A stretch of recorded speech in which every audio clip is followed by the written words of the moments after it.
At dawn over Moscow, air raid sirens pierced the sky.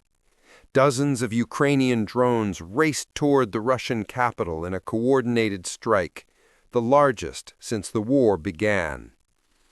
Explosions echoed through the suburbs as air defenses lit up the night sky, intercepting most of the incoming drones. Still, debris rained down on residential blocks. Moscow's skyline, once untouchable, now part of the battlefield. Just hours earlier, deep inside Russia's heartland, Vladimir Putin oversaw the launch of the RS-24 Yars intercontinental ballistic missile, a nuclear-capable weapon designed to remind the world that Russia's deterrence remains intact.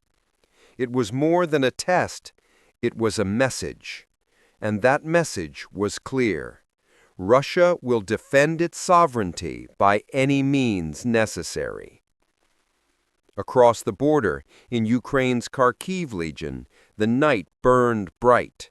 Russian missiles struck energy facilities and residential zones. Waves of explosions left the city in total darkness. Firefighters battled the flames while civilians huddled underground, listening to the thunder of distant artillery.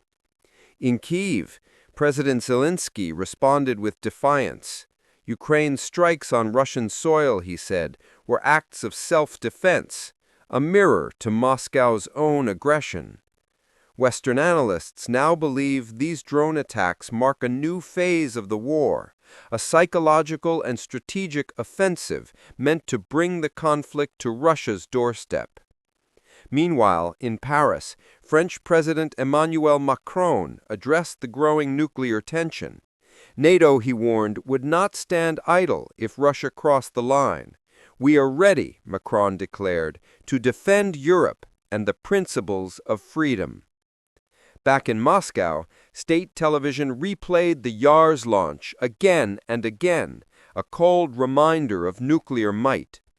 Then came Putin's words, "Any threat to our sovereignty will be met with a response, immediate and devastating."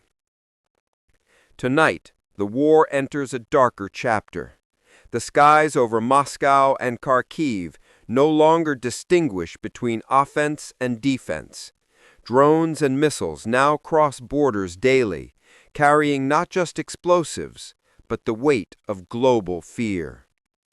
As the nuclear shadow looms larger, the question remains, where does this escalation end, and who will dare to step back first?